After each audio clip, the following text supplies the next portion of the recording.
It's a warm summer day outside of Nashville, Tennessee. We just saw a pretty solid race happen between Denny Hamlin and Ross Chastain, but just as we think it's all over and Denny Hamlin will walk away with his fourth win in a year, we have this happen. Denny Hamlin coming. Oh, what a slide by Austin Cindric. That brings the caution out. There'll be a restart. This moment is the moment that made everything happen in the 2024 NASCAR Cup Series playoffs.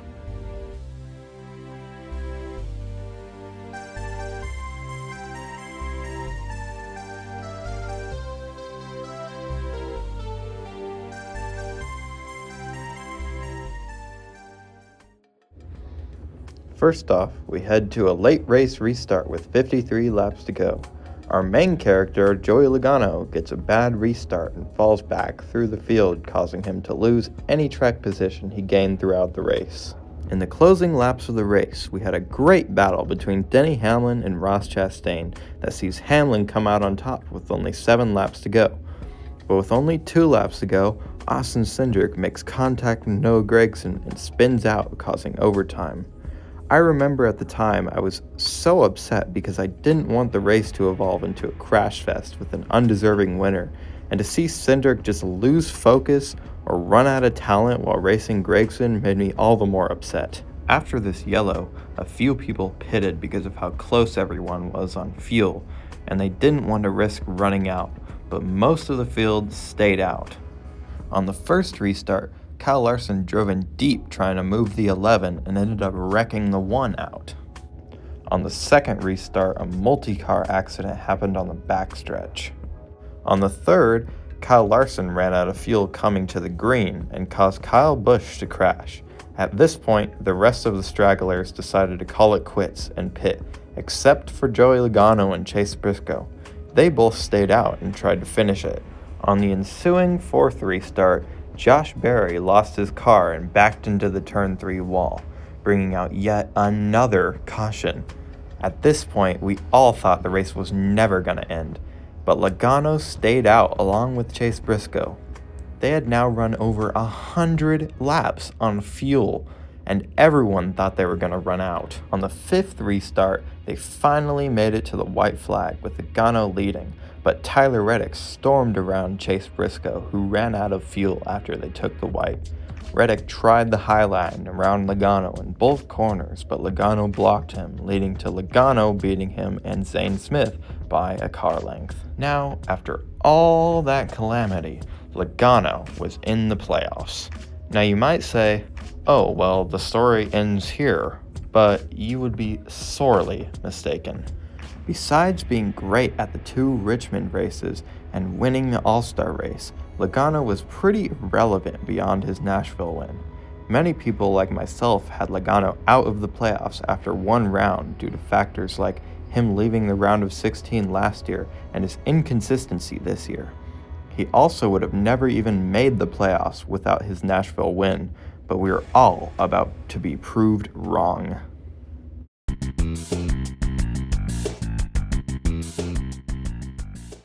Before the race actually started, I actually picked Joey's teammate Austin Cindric to win. Throughout the race, I felt pretty good on this prediction, as the Penske cars were clearly the class of the field for the majority of the race, with Blaney winning stage 1 after Larson crashed, and Cindric winning stage 2 in front of Blaney. At the end of stage 2, Logano had contact with the 38 of Todd Gilliland, which could have sent them both crashing, but they both kept it together. Later, after a spin from John Hunter Nemechek, Logano made contact on pit road with Daniel Suarez. This caused him to restart further back because of his lost time during his stop. Then with 56 to go, Joey Logano's teammate Ryan Blaney spun due to contact from the 17 of Chris Buescher.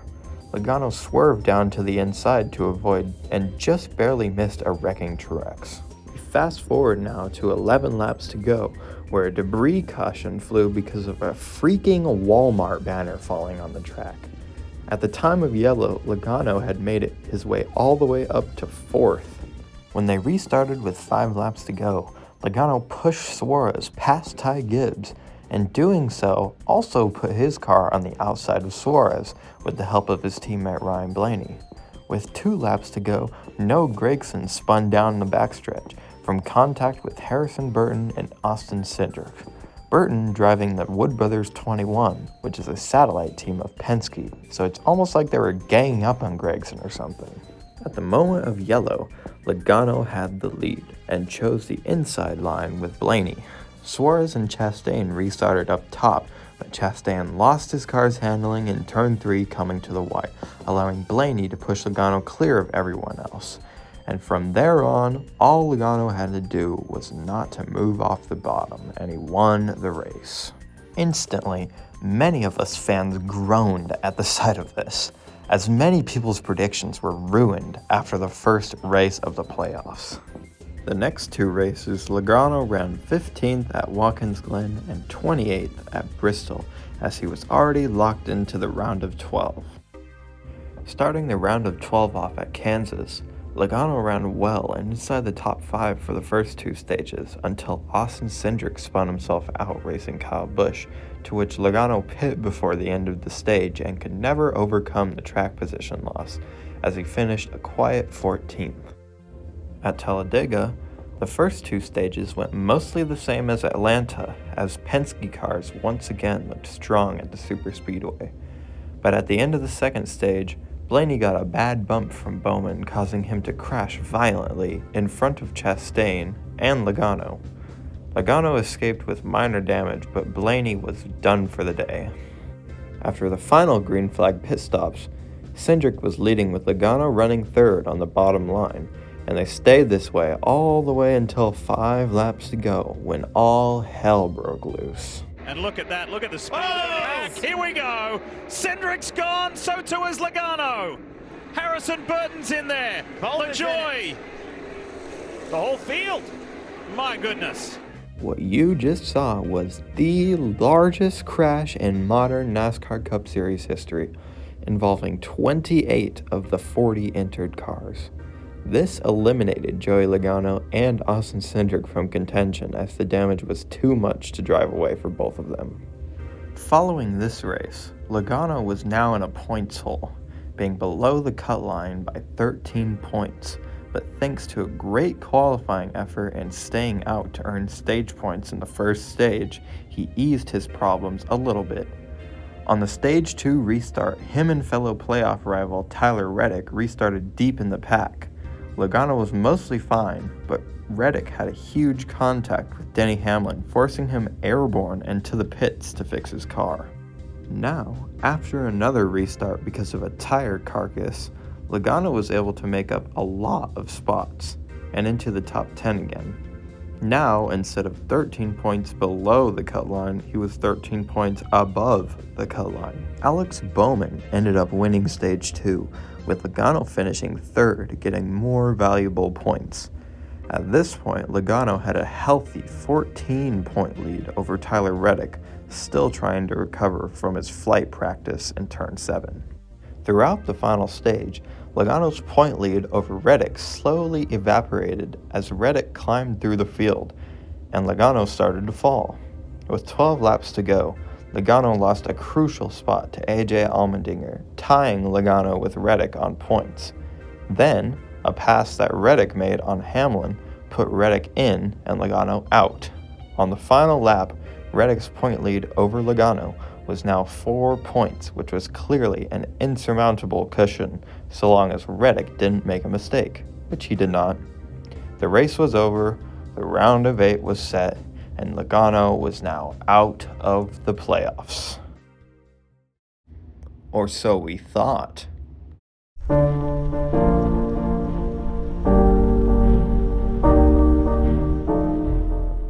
At 8:19 p.m. Eastern Standard Time, Bob Pockris posted a tweet saying the 48 car driven by Alex Bowman was too light during post-race inspection. This led to him being disqualified from the race and losing all the points he earned throughout the day. This, in turn, bumped him out of the round of 8 and Logano in. Fans were completely shocked at this news, as Bowman was having an unexpectedly great playoff run, and to see him lose all of that due to something out of his control was gut-wrenching.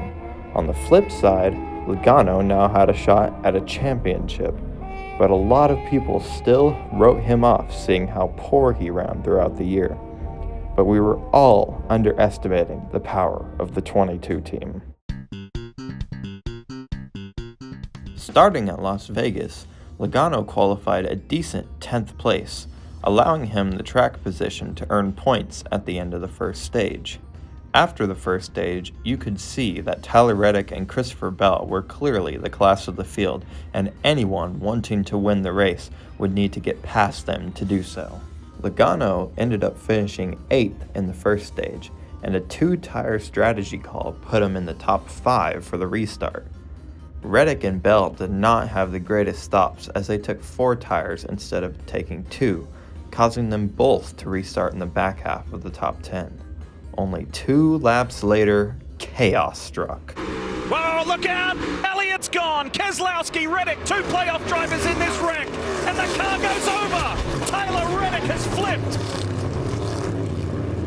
Truex, getting tight off of turn 4, forced Elliott into Reddick, causing them both to spin out, but shortly after, Reddick's car hit the quarter-mile track in the infield and flipped.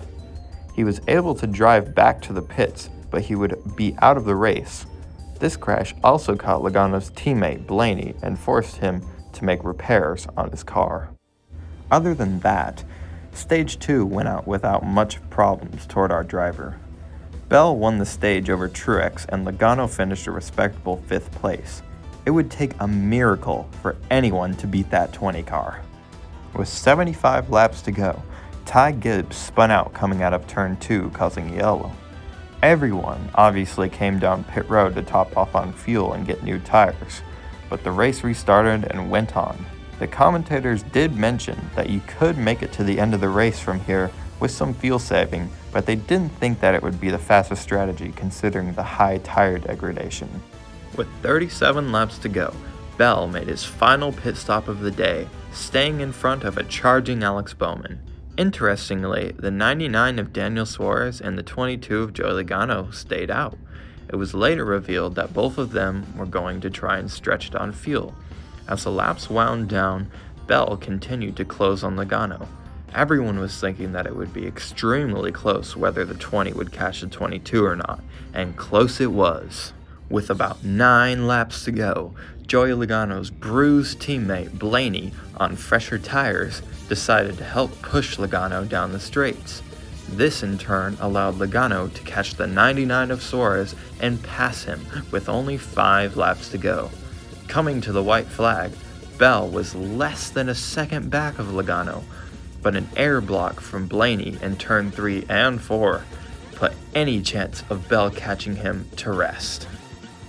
Joey Logano had just gone from out of the playoffs the weekend before to now in the championship race in one singular race. Over the next 2 races, Logano just scraped by with his team focusing on his championship car. The final battle for the championship featured some of the most unlikely competitors. Logano with his Cinderella story to make it here, Tyler Reddick with a wild final corner pass on Ryan Blaney at Homestead Miami Speedway to make it, Ryan Blaney winning at Martinsville for the 2nd straight year to advance, and William Byron making it in controversial fashion after race manipulation and a wall ride from Christopher Bell. With all of that said, on Friday, things looked good for Logano and Blaney as they both had fast long-run speed in practice. And on Saturday, Logano qualified 2nd to Martin Truex Jr., making his final full-time start. Throughout the race, it was clear that the championship was going to come down between Blaney and Logano as they consistently ran better than Tyler Reddick and William Byron. Logano won Stage 1, but around midway through Stage 2, Logano's Jackman became ill. This forced Penske to replace him with Austin Cindric's Jackman for the rest of the race. Blaney ended up winning Stage 2, with Logano finishing a close 3rd. Over the course of the final stage, Logano and Blaney ran within 1 spot of each other nearly the whole time until a caution came out for Zane Smith's brakes giving out with 62 to go. On the restart, Logano had nearly a perfect restart, going 3 wide to pass Byron and Bell for the lead. This allowed him to pull away from his closest competitor in the 12. It took Blaney until 22 to go to get past Byron for second so he could catch Logano. He did end up catching him with a little less than 10 to go, but every lap and every corner he could do nothing to get by him.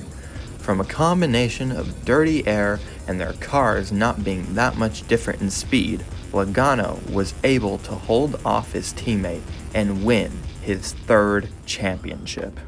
All of this happened because of one spin on a warm summer day outside of Nashville, Tennessee. Say what you will about the playoff format, but in my opinion, this is the craziest luck in all of sports history.